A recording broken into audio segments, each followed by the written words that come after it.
thing I do want to say about that organization, for those of y'all familiar with it, and for those that are not, Kwanzaa, which was developed by Ron Karenga, who he was the chairman of the United Slaves Organization. So those of y'all didn't know who that organization was, Ron Karenga was a part of that organization.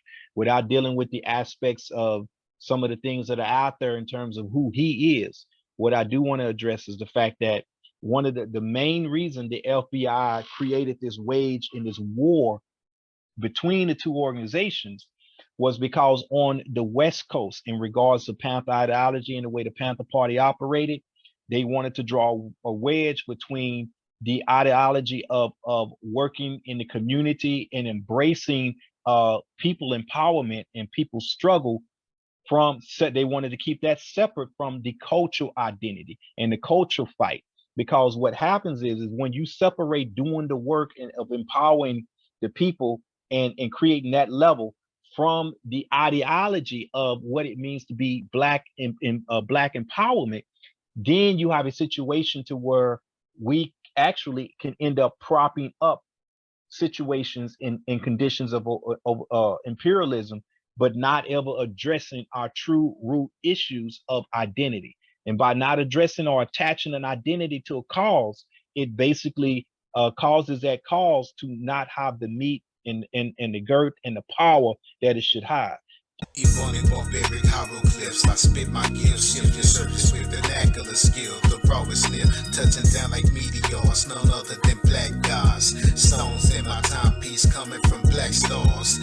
Negativity for keep far away from doors. Single-mindedly destroying the ops and the odds. Just another warrior's quest. The past may get rest. Demons coming for my crown, get beheaded like the next. These blessings never threats, just to verbalize a message, catching energies. The critics, all the Atari get deaded.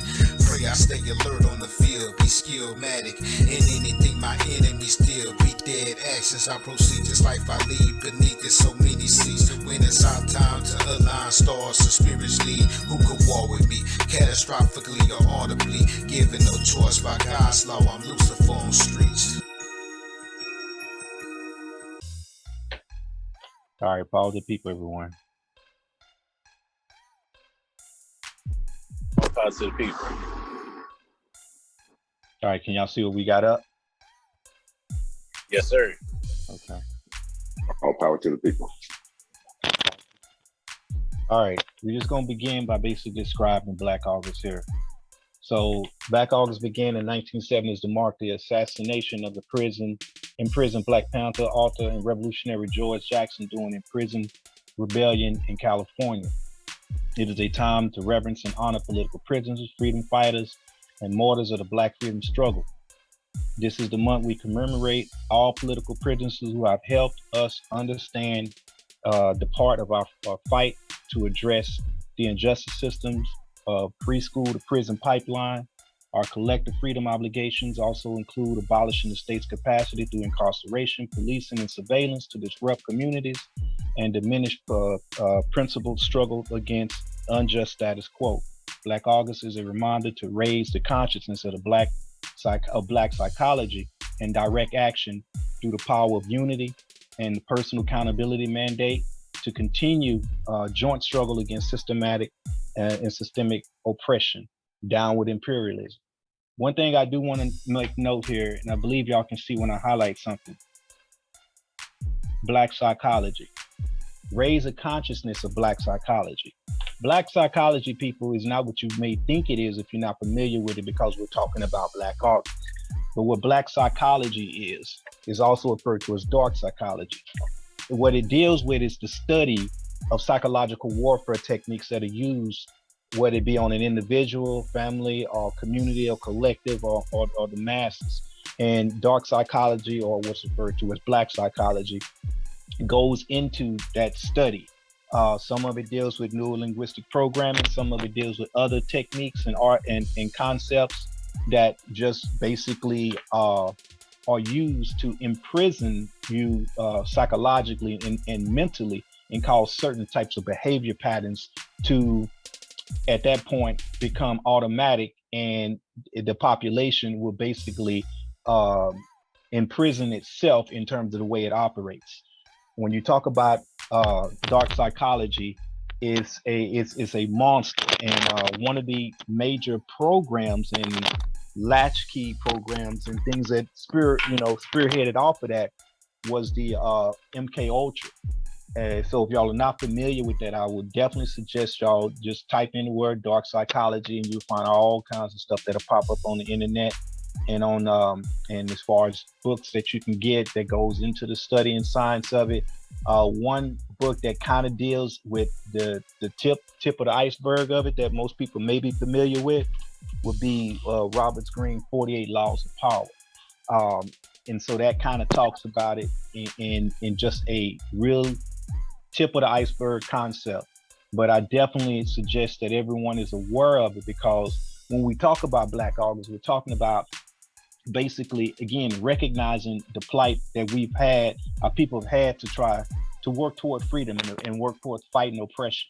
And oftentimes, especially as it applies to the prison struggle, a lot of people that don't have that experience take it for granted, as there was dark psychology used all across the board, again, from preschool onwards, to try to incarcerate our people. Black people make up obviously the largest percentage of incarceration in the United States, even as it applies to recognizing chattel slavery and what happened. And we talk a little bit about that as we move forward. It should be understood that slavery never truly ended, whether we talk about physical slavery or what I'm talking about within the psychological realm of mental enslavement. And so from that standpoint, imperialism basically is what I would say the spirit, whereas slavery, chattel slavery and oppression and to that degree in capitalism goes into the heartbeat of imperialism. And so when you talk about incarceration and how Black people incarcerated at an extremely higher rate than anyone else, it's just basically a continuation of the same thing. And not only that, it gets into the mentality of what it takes, what they do to us as they lock us up, whether they lock us up physically or just through mental domination, especially as it applies to keeping us domesticated as a people and neutered as a culture. So all of that goes into that. What I want to do now is play a brief video in reference to Assata Shakur that I think really sets the right tone for the discussion we're getting into. So give me just a second here.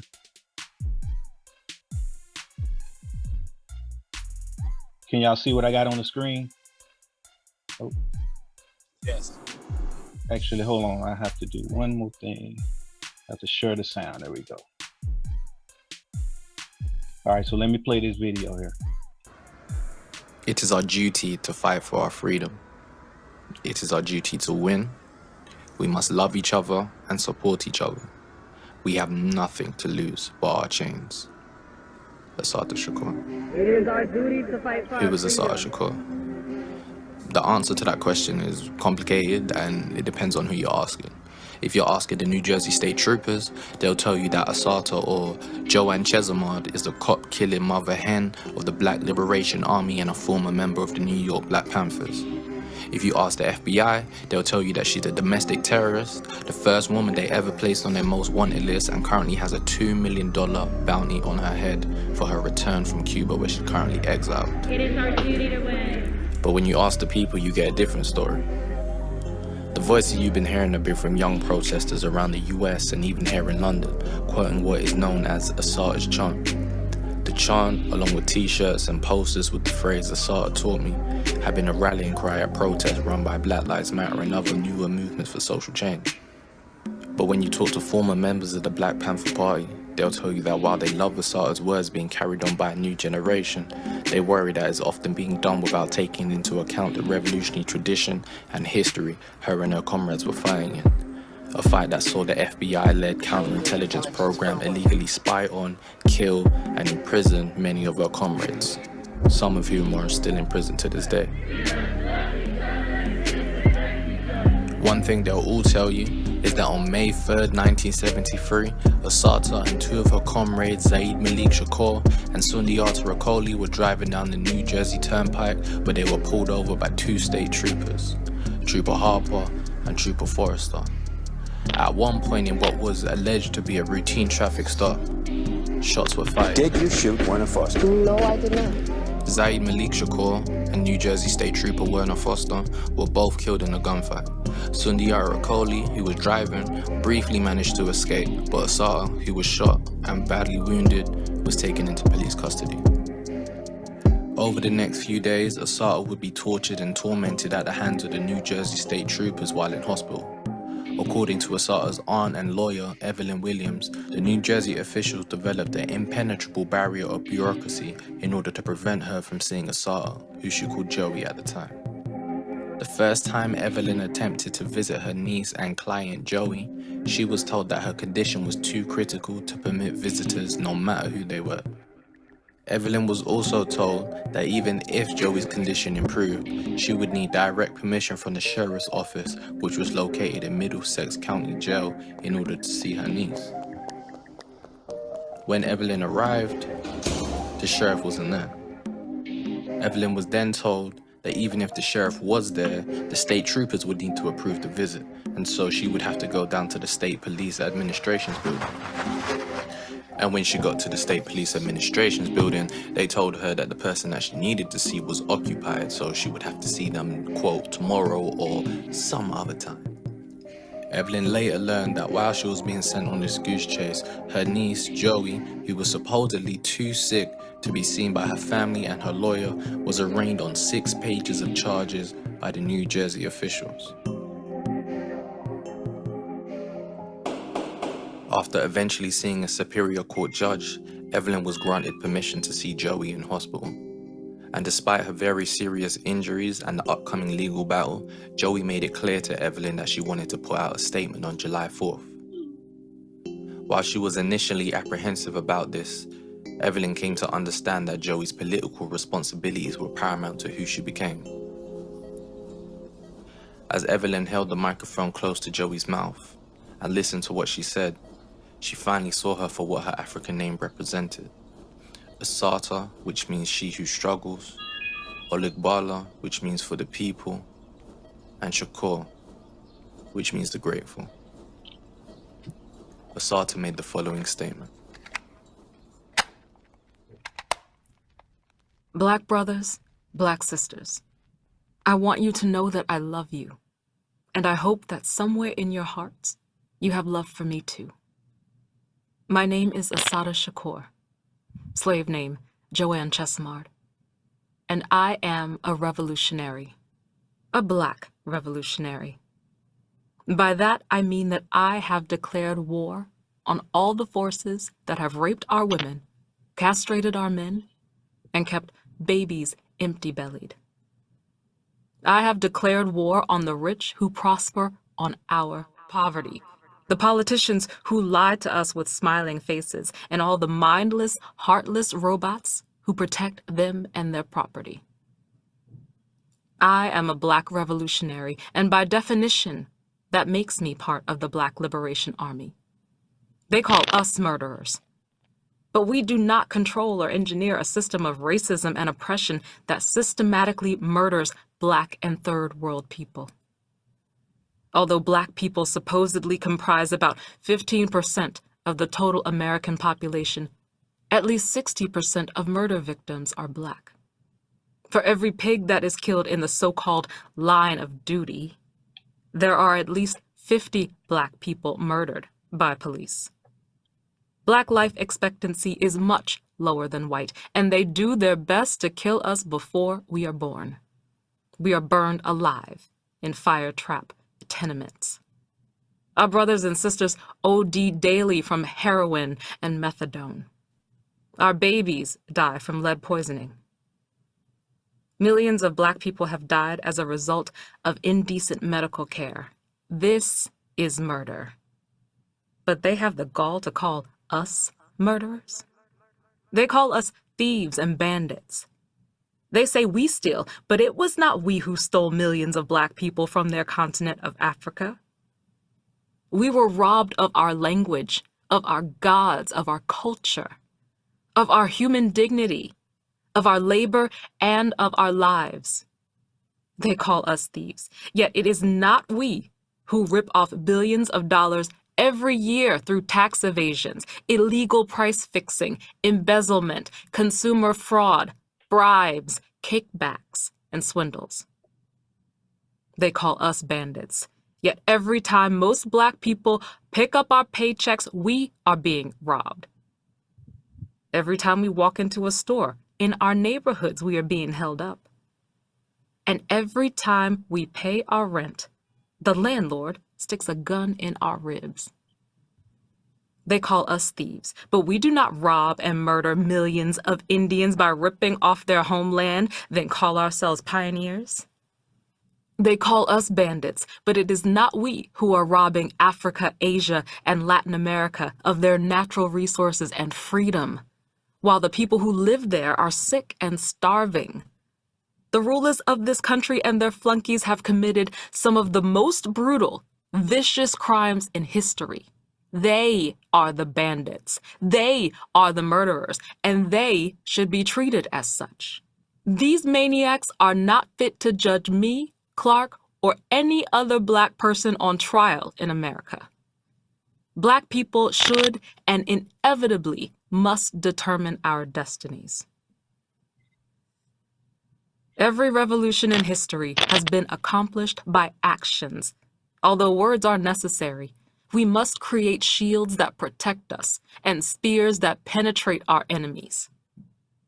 Black people must learn how to struggle by struggling. We must learn from our mistakes. I want to apologize to you, my Black brothers and sisters, for being on the New Jersey Turnpike. I should have known better. The Turnpike is a checkpoint where Black people are stopped, searched, harassed, and assaulted. Revolutionaries must never be in too much of a hurry or make careless decisions. He who runs when the sun is asleep will stumble many times. Every time a Black freedom fighter is murdered or captured, the pigs try to create the impression that they have quashed the Black movement, destroyed our forces, and put down the Black Revolution. The pigs also try to give the impression that 5 of the guerrillas are responsible for every revolutionary action carried out in America. That is nonsense. That is absurd. Black revolutionaries do not drop from the moon. We are created by our conditions, shaped by our oppression. We are manufactured in droves in the ghetto streets, places like Attica, San Quentin, Bedford Hills, Leavenworth, and Sing Sing. They are turning out thousands of us. Many jobless Black veterans and welfare mothers are joining our ranks. Brothers and sisters from all walks of life who are tired of suffering passively make up the BLA. There is and always will be, until every Black man, woman, and child is free, a Black Liberation Army. The main function of the Black Liberation Army at this time is to create good examples, to struggle for Black freedom, and to prepare for the future. We must defend ourselves and let no one disrespect us. We must gain our liberation by any means necessary. It is our duty to fight for our freedom. It is our duty to win. We must love each other and support each other. We have nothing to lose but our chains. In the spirit of Ronald Carter, William Christmas, Mark Clark, Mark Essex, Frank Heavy Fields, Woody Chenga, Olugbala Green, Fred Hampton, Little Bobby Hutton, George Jackson, Jonathan Jackson, James McLean, Harold Russell, Zaid Malik Shakur, and Anthony Jumu Olugbala White. We must fight on.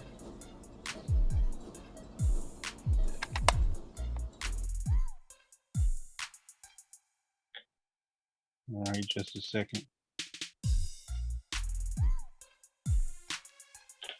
All right, before we move forward, anybody got anything to say about that powerful speech?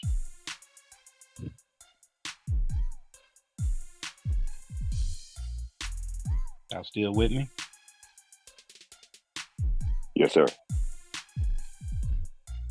All right, one of the things I do want to at least point out in regards to that is basically how she emphasized all of the different conditions that we face as African people. And it even goes into what I was talking about how there is a basically we're at war and there's an attack on us.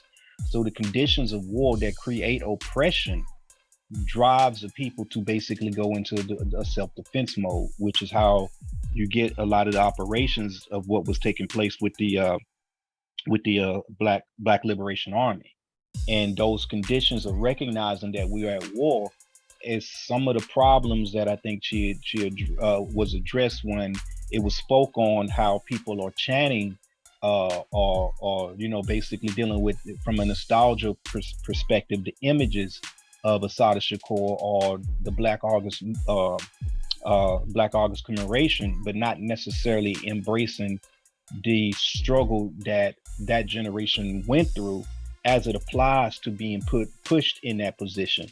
A lot of people don't recognize how it was the FBI COINTEL program and the way they went about attacking Panther officers, the way they went about attacking the Native Indian movement, the way they went about attacking and killing, Malcolm X, Martin Luther King, and many others, even going back to Marcus Mosiah Garvey, that created the situation to where the Black Liberation Army saw the need to basically defend itself, as well as just what was going on with the whole situation that we're going to get into in regards to the prison movement.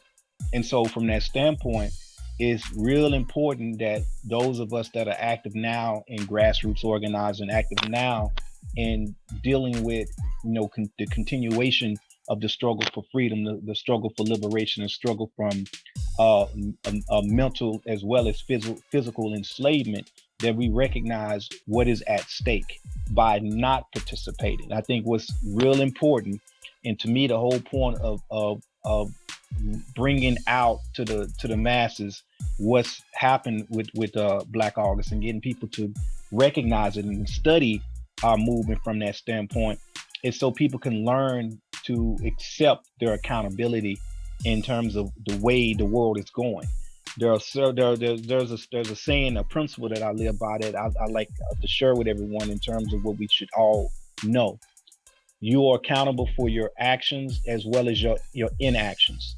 And it is a lot of times our inactions that create these situations because there's not enough people involved and not enough actions and activities involved in fighting oppression to where it becomes basically the situation where it is now, to where imperialism is on the rise, where imperialism has created the type of conditions that we see across the world and has carved up the continent, has pinned nationalities against each other. And keep in mind, imperialism created the idea of race. Race is actually a fabricated concept, and imperialism created that. And once you created that monster, to give y'all a modern day version of it that often most people are familiar with, when you talk about the Willie Lynch syndrome, which is just another form of dark psychology. When you pin people against each other, you create these differences based upon skin tone. You create differences in terms of pinning one against another in terms of just background, cultural dynamics, as well as religious dynamics, and just all across the board. You set up the masses of people at odds with one another, and you get everybody to focus on individuality.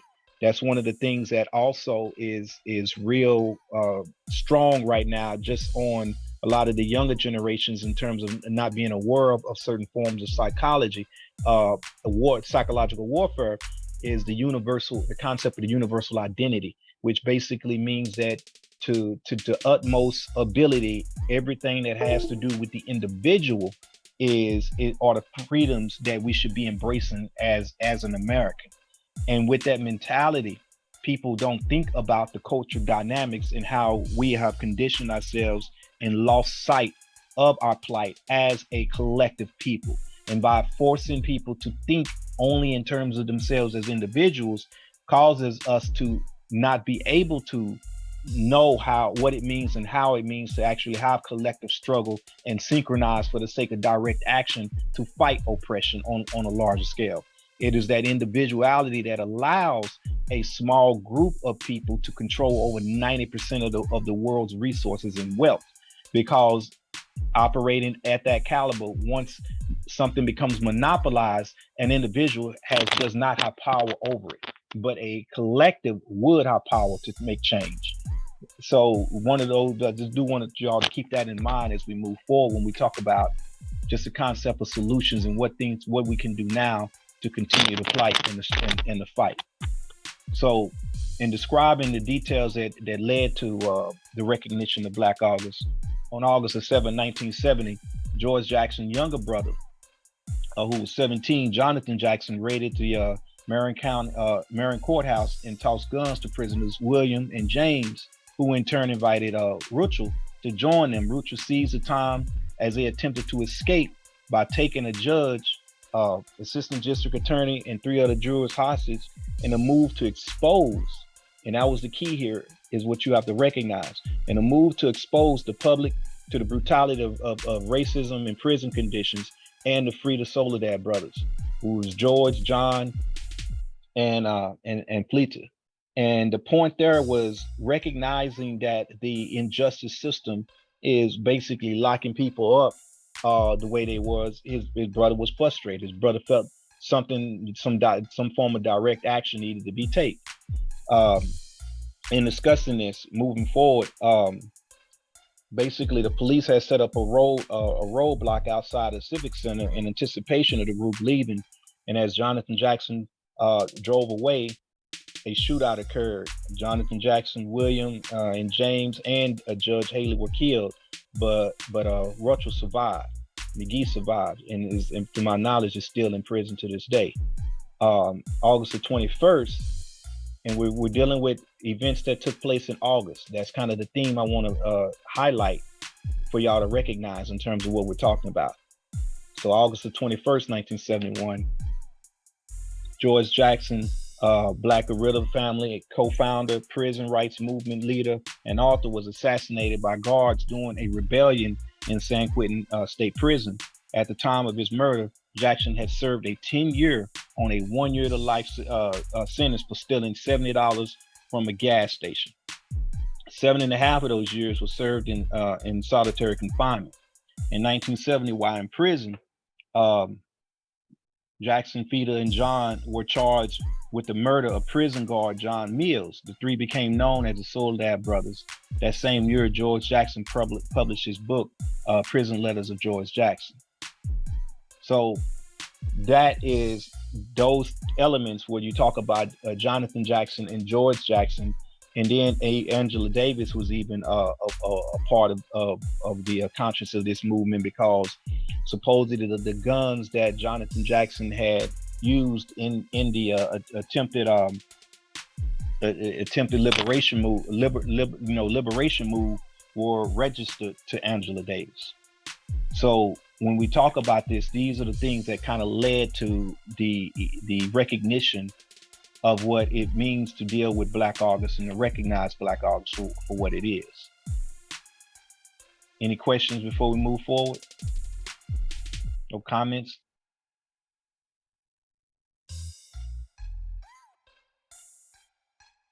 All right, I keep going here.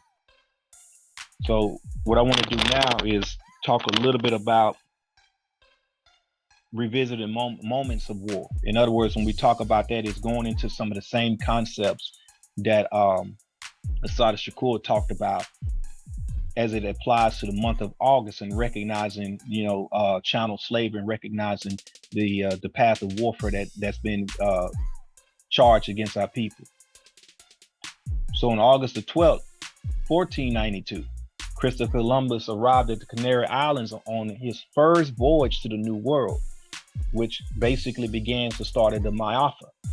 And a lot of people were not familiar with that. So it was in August that first voyage took place. So, and then August 1619 was the arrival of the first kidnapped Africans into Jamestown. And there's a lot of stuff you can look up and find on the internet just by going into 1619. Now, I'm obviously not going to get into some of the controversies of it, but the point being, this was in August here. So recognizing how the patterns are in August. August the 12th, 1658, the first American police force was formed.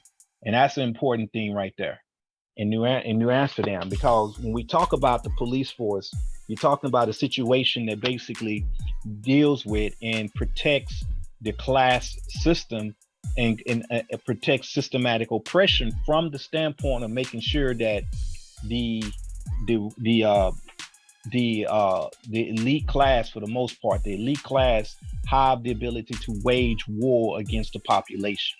And you don't see it basically pushed anywhere else like it is in the United States. The United States has the largest prison population of any country per capita of its citizens.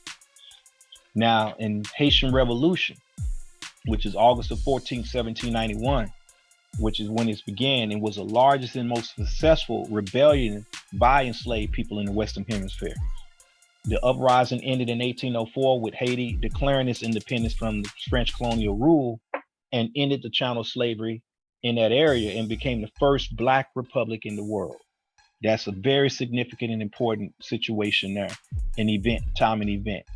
And most of us that are in the movement, we recognize the fact that the reason why Haiti continually is bombarded in terms of oppression, bombarded in terms of just poverty, poor infrastructure, poor government, and all those things goes into the war that the CIA continues to play on it, as well as other countries or nations around the world, in order to make sure that the people are destroyed and the government and the way of life maintains a certain level of suppression in order to prop up imperialism.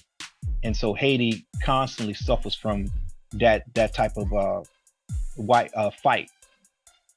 And now also we go into the fact that on August the 21st, 1831, in Virginia, the Nat Turner, an enslaved Black freedom fighter, led an insurrection against chattel slavery. So basically, the Nat Turner's rebellion took place in August the 21st.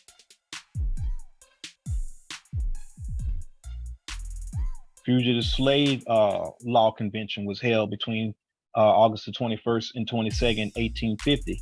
The Fugitive Slave Law Convention, chaired by Frederick Douglass, was held in New York. It was convened in order to organize opposition to the passage of the U.S. Congress by Fugitive Slave Act of 1950, which legalized the capture of escaped slave people in every state. Despite the increased risk in the 1850s, nonetheless saw thousands of enslaved people flee to freedom, many throughout the Underground Railroad. And so that was an important convention.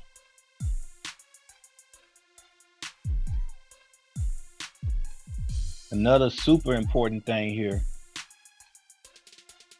Marcus Mosiah Garvey was born August the 17th, 1887. Fred Hampton Sr. was born August the 30th, 1948. In our part of the woods here in California, the Watts Rebellion took place August 11th, 1965. The Watts neighborhood of Los Angeles rose up in rebellion in response to police brutality against Black men during a traffic stop. Mounting instances of police brutality, housing discrimination, and the failing school systems served as a kindling for a 5-day-long rebellion. Following the uprising, and despite the findings of the Governor's Commission, city and state officials failed to improve the social and economic conditions in the Watts neighborhood.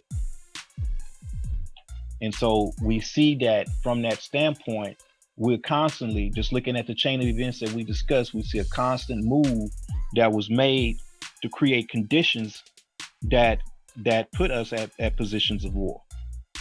with one another. And so now we go here to an event that took place with Assata Shakur on August the 23rd, 1971. Assata was sought for questioning of a bank robbery in Queens. And on November the 2nd, 1979, Shakur escaped the Clinton Correctional Facility for Women in New Jersey. This is when she was liberated, and this is why they have a bounty on her head now. And she fled the country in 1980. Former Black Panther Party member Assata Shakur was a target of the FBI's deliberate attempts to criminalize political dissent and intimidate activists. In the 1970s, the FBI and famous COINTEL surveillance program targeted and killed leaders of the Black Liberation Movement using tactics later investigated by Congress to be found to be illegal. As recently as 2013, the FBI still had Assata on a 10 most wanted list. And you can press on this document. Let me say that real quick. Shoot an email in the chat group if you want a copy of this document, and I'll shoot it to you. And you're able to click on some of the things that are highlighted or underlined, and it'll take you straight to links that'll go over and discuss more information on them. Any questions before we keep moving? Okay, now I'll be quiet. Somebody got to say something. No input? Go ahead, John. Everything is good. I love it, sir. Good teaching. Good teaching. All right. So definitely what I would suggest as required reading is everyone picks up Assata's book, and as well as learn more about the various leaders and the events, and be able to see the patterns that we're talking about within August. One of the things we teach within the Black Panther Party, specifically within San Diego, when we go into elements of addressing and teaching about the essence of what dark psychology is dealing with the ability to recognize patterns. And when we talk about recognizing patterns, it's more to it than just simply talking about shapes, okay? Something you're taught in the academic system.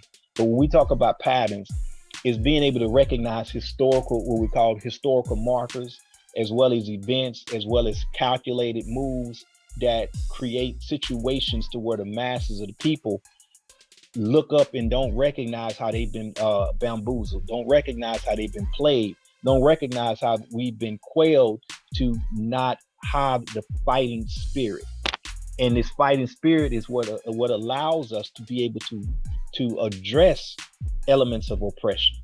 You see what tends to happen with a society, and this goes again into some of the tactics of the FBI or the CIA or any governmental agency or entity for that matter that is bent on staying in power, is that they make subtle movements and subtle moves to where it has the same effect as slow poison.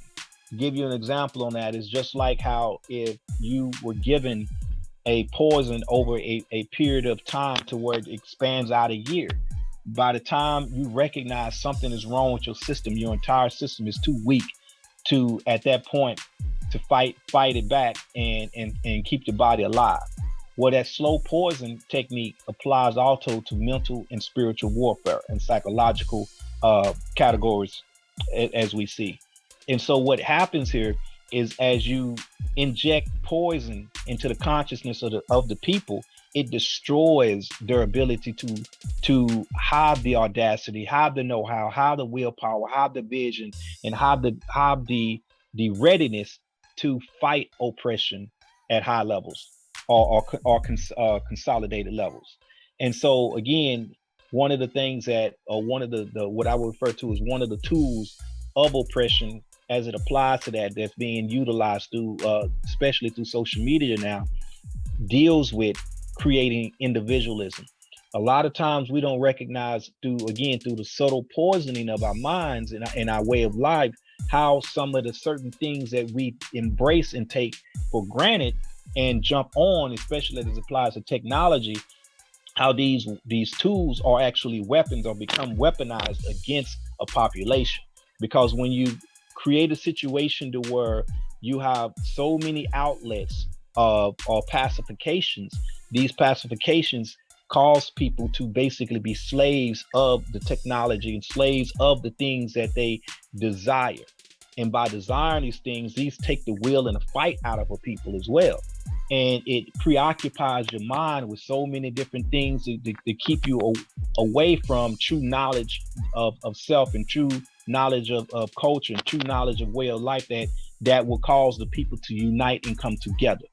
And at the end of the document, when we talk about Black identity extremism, basically from that standpoint, the position here is to keep you away from collective operation, keep you away from recognizing what does it mean to be synchronized in terms of your approach to defend yourself. And we can see that as an example of that, which I didn't put in this document, but as recent as July the 29th, when the Uhuru movement house was attacked by the FBI, and they were basically told that because of their connection, quote unquote, with Russia, that they was targeted for attack due to communism. And so what we have to recognize, and especially with here in the Black Panther Party, a lot of the political teachings that we deal with and the ideology we support in terms of socialism also come up out of some of the same information or some of the same concepts that are embraced in communism. But by no means was the Uhuru movement tied to some political force or power in Russia. That is just absurd. Just like Asada was saying in regards to how the Black Liberation Movement is given credit for setting up and creating infrastructure, so to speak, to bring down imperialism.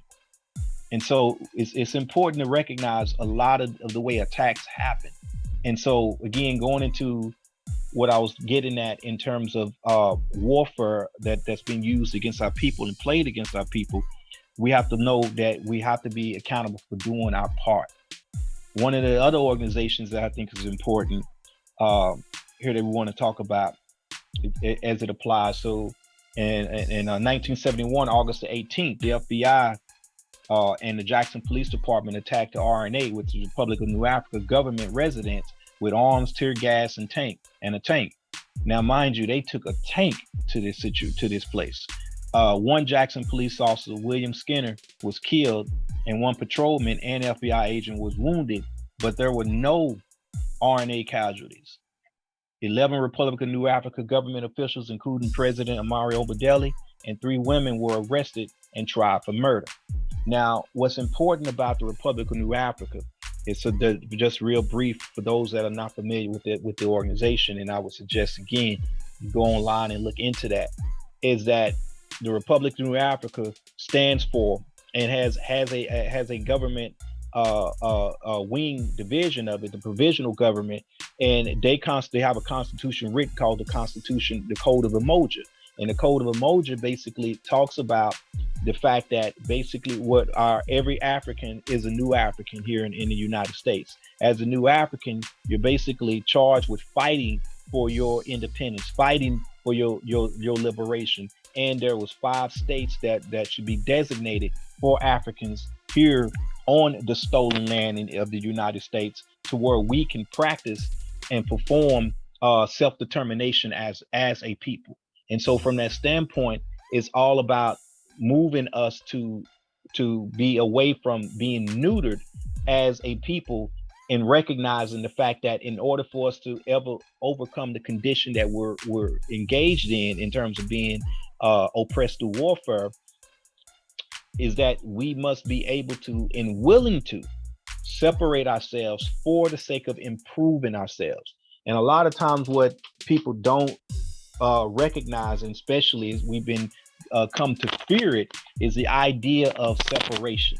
The idea of separation, as it applies to the African liberation struggle, has more so to do with the fact that by us being stripped of our culture, stripped of our way of life, stripped of our dignity, stripped of everything that makes us a full human being, it is imperative that we're able to separate ourselves from the conditions of that oppress us, so that we can rebuild ourselves. This is also why pretty much most, if not all, of efforts that have been made to where we attempt to progress in the belly of the beast in an imperialistic environment. Like you have your Black Wall Streets that took place all over the United States, not just the one in Tulsa, Oklahoma. Most people are not aware that this happened everywhere. Everywhere we prospered, they came and they pillaged, they destroyed, and they attacked our powerful neighborhoods. Why? Because they do not want us practicing self-determination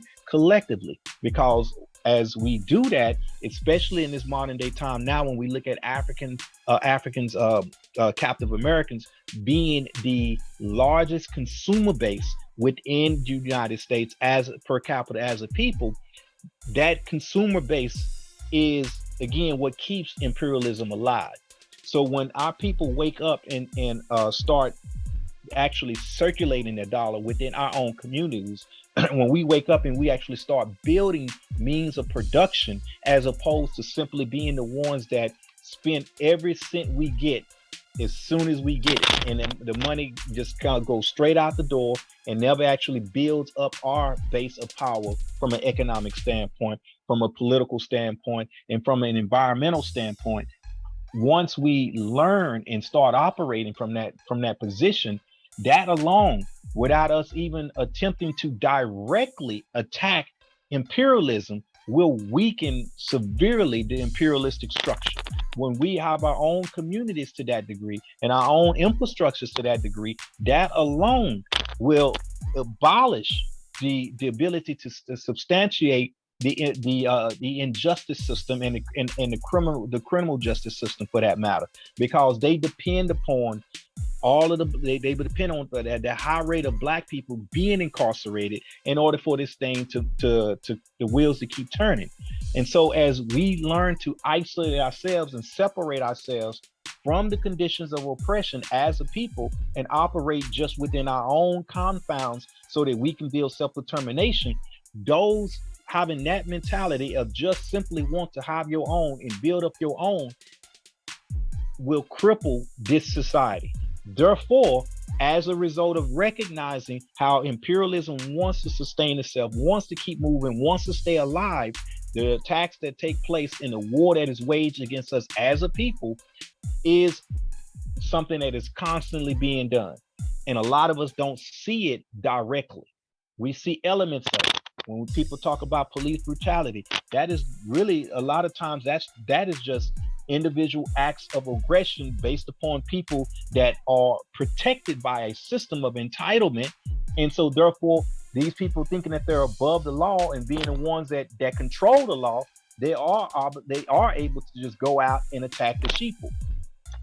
But when we have our own, when we operate from a position of our own, then they don't have the ability, they don't have the jurisdiction to be able to attack us and oppress us. They have to do it to themselves.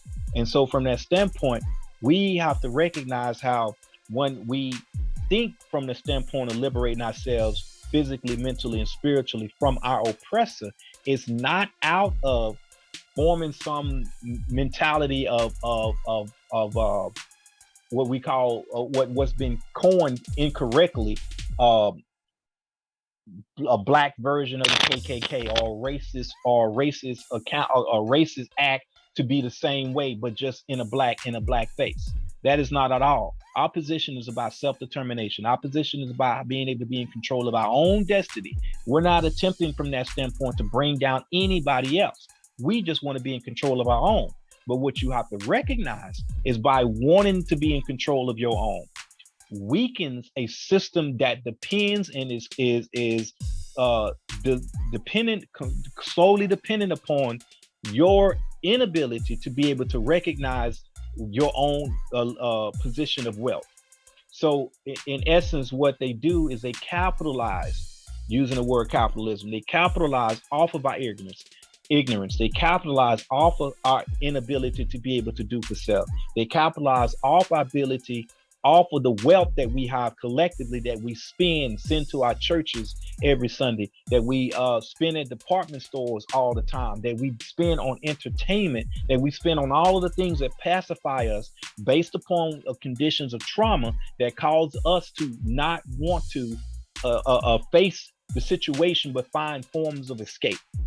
A lot of the things that have to do with alcoholism, especially have to do with clubs, party, and how we spend our money and what we spend our money on, are based upon traumatic events that continue to bombard us as a people, that cause us to find means of escape and escapism in order to be able to cope with the day-to-day struggles that are going on.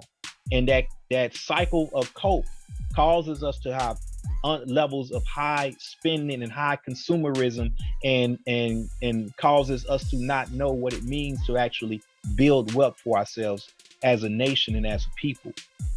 And as long as we're stuck in individual levels of building wealth, that ties right into the imperial structure. So I did want to say all of that. Any questions before I keep moving?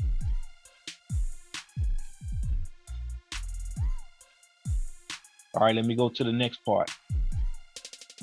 So just more things in regards to August here. Sylvester Bell, this hits home in San Diego. Sylvester Bell was murdered in 1969, August the 15th. Sylvester Bell in San Diego became the 4th member of the Black Panther Party, murdered by the United Slaves Organization. This was the ongoing war between the US organization and the Black Panther Party that was sponsored by FBI.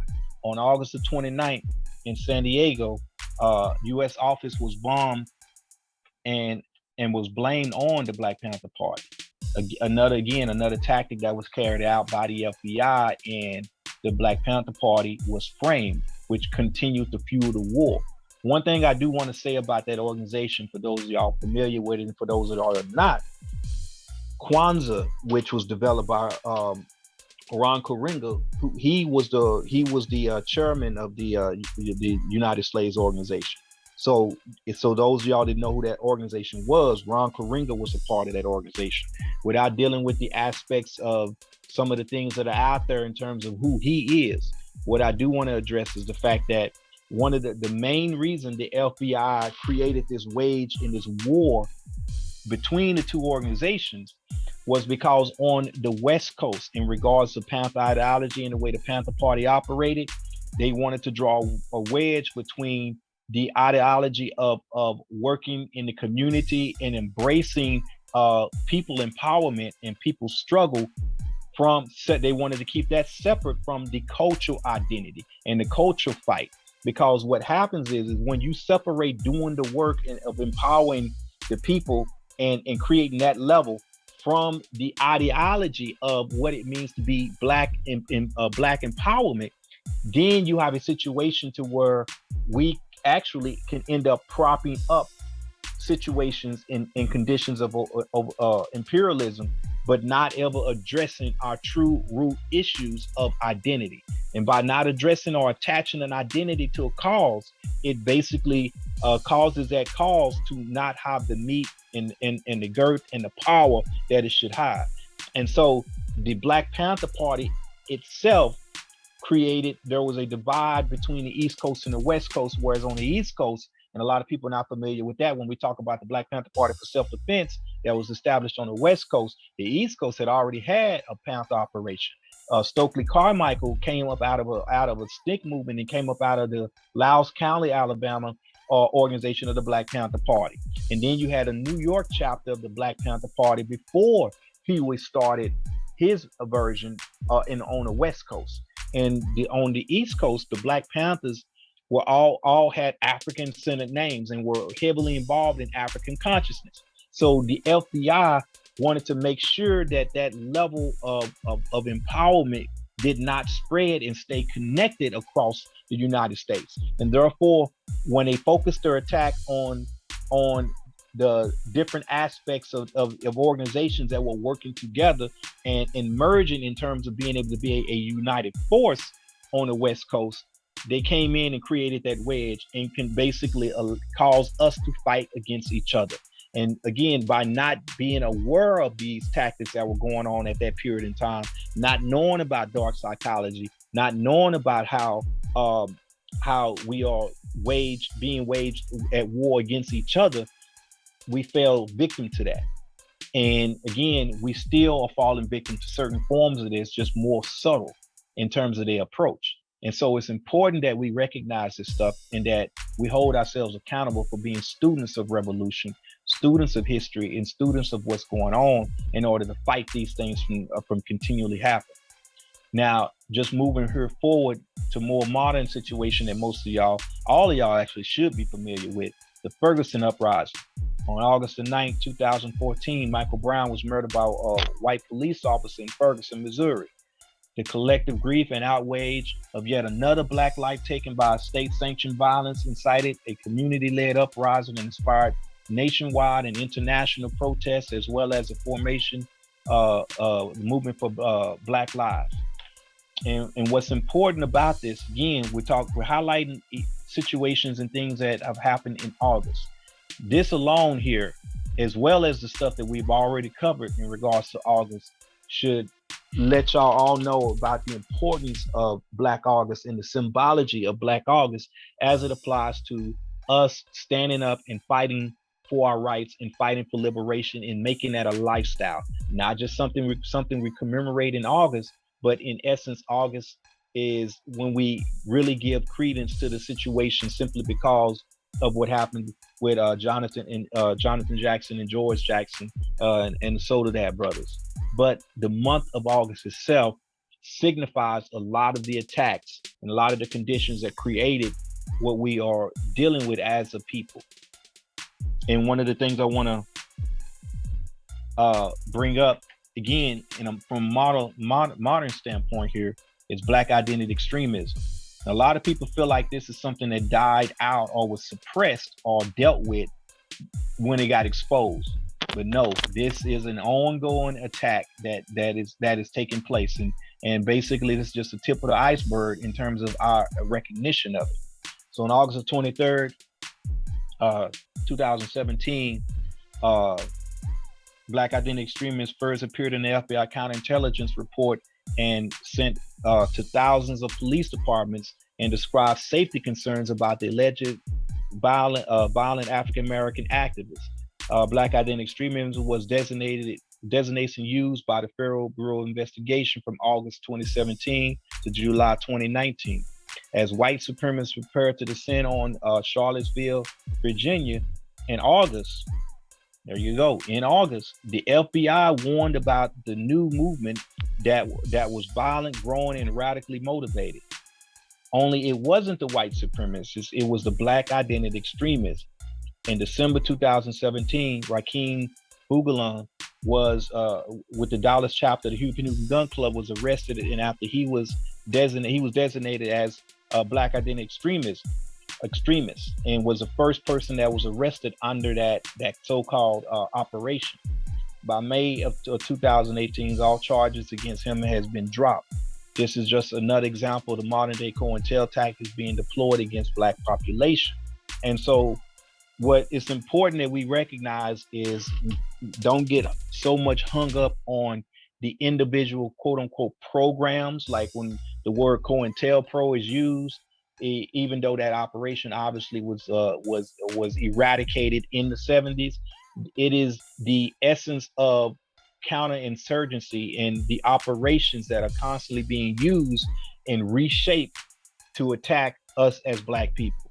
And regardless of the names of these operations, we have to be aware of the fact that we are still at war, and we will continue to be at war because the survival of imperialism is codependent upon our ignorance, is codependent on our inability to be able to rise up as a people and simply do what's best for us as it applies to being self-determined.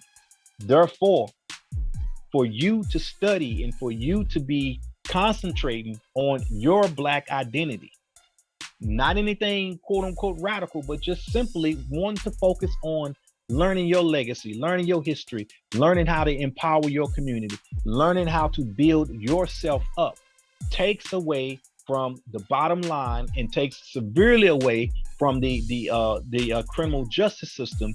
And so therefore it automatically makes you an extremist. It automatically puts you in opposition to the way things are. And being in opposition to the way things are means that they have to form counterattacks and preemptive attacks, which is how we get the counterinsurgency programs. So the preemptive attack is what keeps capitalism alive. This is what keeps imperialism alive. This is literally the job description of CIA. Preemptive attacks to continue to soften and weaken world economies, world political governments, and world structures for the sake of keeping everything else up that has to do with a select few people or elite population controlling the masses of the world. And so that's really what we need to bring home when we think about the Black August, is just the fact that we are at war. These are the kind of things that are going on, and being able to, like I said earlier, identify these patterns. So one last thing I do want to talk on, and this is a short class tonight, is basically the political prison struggle and movement. So Black Panther Party, New Africa, and Black Liberation Army political prisoners were victims of COINTEL operations in the 1960s and 70s when the FBI sought to destroy the Black Liberation movement. So here is just a little partial list of some of the political prisoners that are caught up in this. And if you click on them, it'll just take you to more information about them, as well as at the bottom here on the last page I got references, and it'll take you to sites where you can learn more, and even a directory of different political prisoners, so you can write them. The Jericho movement, as well as the Asada chant that we started off with. The movie Black August, would I recommend everyone watch that. Again, this is a movie, but from the standpoint of the information that it shows you, detailing the events that took place. A special report on the death of George Jackson. Now you watch that with a grain of salt, but it's good to at least see the footage. And Rachel Mugi, who again, as political prisoner, the only one that survived from that shootout that took place, to try to bring light to the political situation of what's going on behind prison. Another thing I do want to bring up here in regards to 8 Raps Brown, because a lot of people may know him as a Black Panther, but what a lot of people didn't know him, Jamil Al-Amin, in terms of the operations he was doing in Atlanta when they basically came after him and incarcerated him on false charges. So what you had is he was literally doing what I talked about earlier, where you had a community in Atlanta that was being taken over by black activists from the standpoint of building up ourselves. No illegal activities were taking place. What you had is a brother whose influence was so powerful, the neighborhood was cleaning itself up. As the neighborhood was cleaning itself up, it was becoming a self-determined neighborhood, practicing aspects of self-determination. That message and that wave of power empowerment that he was undergoing was something that the government did not want to be portrayed and allowed to have cookie cutter techniques, or should I say cookie cutter results, and be applied across the United States. So he found himself to be more of a threat than what he was when he was within the ranks of the Black Panther Party.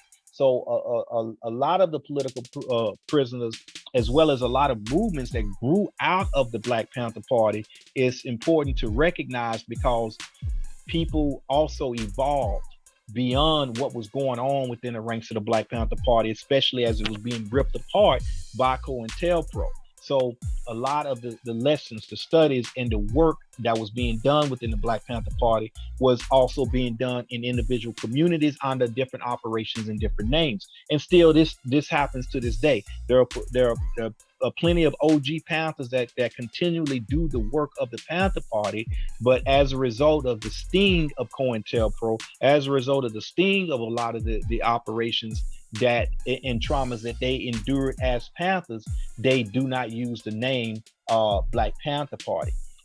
Here lies some of the fight that the movements of the Black Panther Party are addressing and dealing with today. This is why the Black Panther Party, as an organization, does not have a national operating body. As a result of some of the hardships of COINTELPRO in terms of destroy the head and the body will fall, the Black Panther Party is operating mostly off of local autonomy. The local autonomy is basically means that you're accountable for your community, you're accountable for your city, and you work those same programs and actions that are necessary, whether they be the survival programs or the living programs, for the sake of building up your area. It's not necessary to have a national body from that standpoint, because collectively, as a people, we are supposed to be unifying together anyway to address national and international issues. So what we have to recognize at that point is that, again, what makes us a threat as people, as organizers, no matter what operation you're coming from, is as you teach your people to be able to rise up and empower themselves as a collective, as opposed to just as an individual, then you will naturally become a threat. And I'm not saying that to discourage anybody. I'm saying that to make sure people recognize why certain things happen the way they do.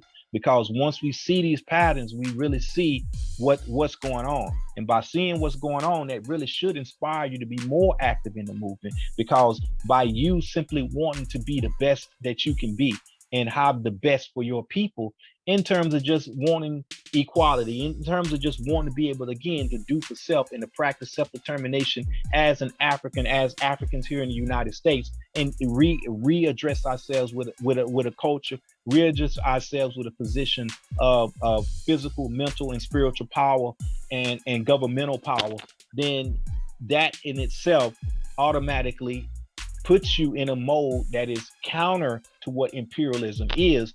When you attach identity, again, you must attach Black identity to that. And as you attach identity and culture, you put yourself in a category to where you are truly serving our people, which brings us to what we mean when we say all power to the people. It's not about basically saying, and even when we say Black power, when we say Black power, it's not to say that other people should not be able to practice their power, because white folks are already in power. So you don't need to say white power. They are the power. So when Black people say Black power, it's about basically recognizing that we should be working toward a position of empowering and practicing self-determination as a people. There goes the idea and the encapsulation of what we mean when we talk about separation. Separation, not for the sake of saying we don't want to have nothing to do with white folks or nothing to do with other people. It has to do with being able to isolate yourself from the things that continually oppress you, that prevent you from being able to escape modern day forms of domestication as a people. When you have been stripped of everything that makes you who you are, and then thrown into an environment to where you've been captive, thrown into an environment where you have been forced through labor, forced to change your religion, forced to change your speech, forced to not be able to read. And when you're first taught to read, you're taught through a slave Bible, which at that point is basically bringing up and creating this image, going back to psychological warfare, of a blonde-haired, blue-eyed God that is basically a representation of a hierarchy or a racial tone that is supreme, as opposed to your tone and who you are, and automatically makes you think of life and think of yourself and think of your people as inferior. When they teach you from a historical standpoint that your legacy started with slavery, then basically you are being taught that at your weakest moment is your greatest moment. You're being taught that you are basically a slave, and now your fight is to come up out of a slave mentality, but you don't have any reference point in order to do so. So then all you know to do is work on individually doing the best you can and building your legacy from that, which again destroys the family structure, because at that point, all we think about is, when we raise our children, is to basically get them to get a good education, get a good career path, be able to put food on the table, be able to put a house over their head, and then raise their children and do the same thing. But what we have left out is the connection with the community. Our family structure must involve the village mentality. The village mentality is the reconnecting of that community. Having an intact community creates an infrastructure, creates a mode of production that actually enhances what it means and is to be in terms of a family structure and in terms of individual empowerment. So by working on the thing that we have been taught not to do, it will naturally be able to create conditions of wealth for us as individuals, because we will have a community that is circulating its money and its wealth within its own confinements. So the separation goes into being able to put ourselves in a position to where we can visualize and be a revolutionary operations as it applies to working toward the liberation of our enslavement and the conditions that we are constantly still dealing with as it applies to chattel slavery. So Black August is all about basically knowing that we all should be freedom fighters, knowing that we all have a place in this struggle, knowing that we all should hold ourselves accountable for doing the best that we can in terms of correcting and bringing about legacy for our people in collective action. So when we say all power to the people, is all power to each individual aspect of a people. But as Black people, we must also have that same mode of operation for ourselves. We should want for ourselves what we have been forced to do for others. And that's in essence all we're talking about.